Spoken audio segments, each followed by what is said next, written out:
İyun ayının 29'undan iyul ayının 24'üne qədər olan müddət. Bəli, Merkuridə bizim retromuz var və Merkuri retrosu nədir? Bilməyənlər, bütün bürclər adlı video çəkmişəm. Qırmızı arxa plan şəklində. Onu izləyə bilərsiniz. Bəli, şir bürcləri. Bu retro sizin üçün pərdə arxası işlər və fərqli enerjilərlə dolu keçəcək. Çünki hal-hazırda göy üzündə yavaş-yavaş mən videonu əvvəlcədən çəkirəm. Merkuri geriləməkdədir. Nədir bu geriləmək? Elə belə özet keçim. Əslində heç bir planet geriləməz. Belə bir şey astrologiya elmində yoxdur. Amma bir planetdə hələ ki də Merkuri yavaşlayır və yerində olduğu müddət daha az hərəkət eləyir və biz buna Merkuri retrosu deyirik. Və təbii ki, Merkuri retrosunun təsirləri o qədər də asan deyil. Mən indi deyəcəklərimdən deyə bilərsiniz, niyə bu qədər ağır, təsirli danışdınız? Təsirli deyəndə belə biraz ruhsal enerjisi düşük. Çünki retrolar sadəcə sizə yox, şir bürcləri qlobal olaraq bütün insanlara təsir eləyir bu retrolar. Sırf ona görə astrologiya ilə azdan çoxdan yaxın olan insanlar retrolardan nifrət edir.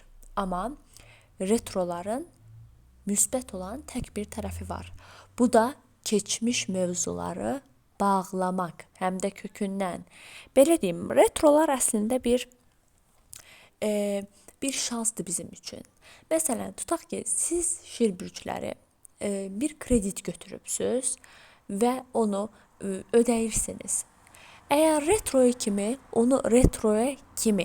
ərzində yox, yəni iyundan 24 iyul tarixində retromuz bitir, ona qədər əgər ondan əvvəl, retrodan əvvəl borclarınızı ödəməsəz, retro bunu qatlayıb 2 qat double şəklində sizin önünüzə gətirəcək.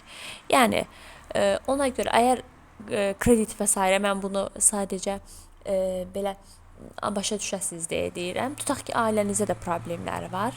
Onlarla nə qədər danışsanız, nə qədər ünsiyyət qursanız, onlar keçər. Amma heç nə deməsəniz, sakit qalmağı tərcih etsəniz, bu problemlər qatlanaraq sizə gələr. Bəli. Və şir bürcləri üçün necə keçəcək bu ay? Enerjiniz biraz içə dönük olacaq. Keçmiş xatirələr canlanacaq, qəribə rüyalar, yəni yuxular görə bilərsiniz. Biraz duyğusal məsələlər üzə çıxmağa başlayacaq. Özünüzü duyğusal hiss eləyəcəksiniz. Bütün bürclər hətta özünü duyğusal hiss eləyəcək. Çünki retro hər dəfə bu bir bürcdə olur. Və bu dəfə də xərçəng bürcündə olacaq. Bundan əlavə 21 iyun tarixində də Günəş də xərçəng bürcünə keçdiyi üçün insan özünü daha da duyğusal hiss eləməyə başlayacaq. Və müsbət tərəfi sadəcə şir bürcləri üçün bu təsir var. Çünki mən bütün göy üzünü araşdırıb planetlərin hərəkəti ilə, dərəcəsi ilə evlərinə qədər bütün açıların hamısını araşdırıram. Münasibətlərinizdə, ikili münasibətlərinizdə, dostluq münasibəti də ola bilər, sevgi münasibəti də ola bilər və yaxud ortaqlıq, şəriklik münasibəti ola bilər. Gizli qalan işlər üzə çıxacaq. Saman altından su yürüdən insanların sizin haqqınızda dedikləri, düşündükləri və yaxud əməl etdikləri hər hansı bir şey varsa, o siz heç bir əziyyət çəkmədən sizin önünüzə səriləcək. Temponuz yavaşlaya bilər.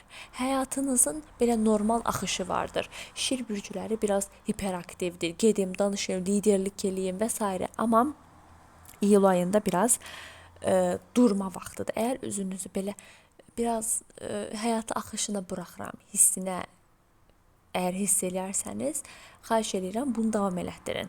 Çünki retroda ən təhlükəli şey insanın belə deyim, yeni işlərə başlanmasıdır. Çünki retrolar o geriləməklə, duygusal hərəkətlərlə, duygusal məntiqin, çünki bu Merkuridə olur. Merkuri əkizlərin və qız bürclərinin idarə edici planetidir və bunlar ikisi də çox dəyişkən bürclərdir.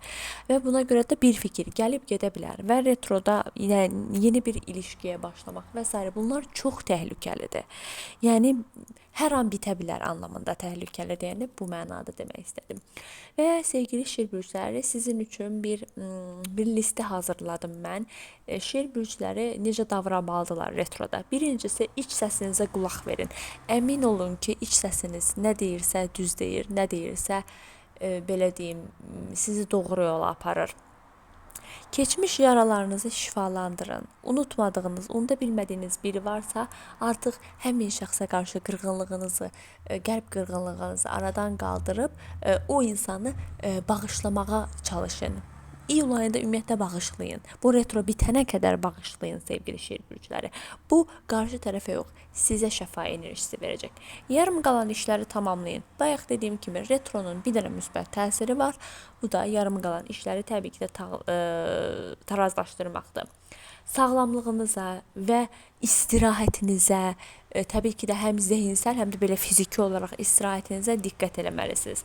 Bundan əlavə, böyük radikal qərarlar almayın. İyun ayının bu ən azından retro bitənə qədər və keçmişə takılıb qalmayın təbii ki. Keçmiş sevgililər, keçmiş dostlar, ortaqlıq və s.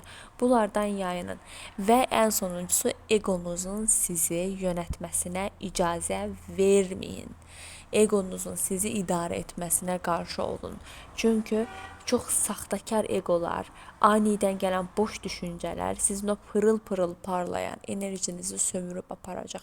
Ona görə buna diqqət edin şir bürcləri. Ümid edirəm sizin üçün bu retro daha rahat və ürəyiniz istəyən kimi keçər. Sağ olun, salamat qalın.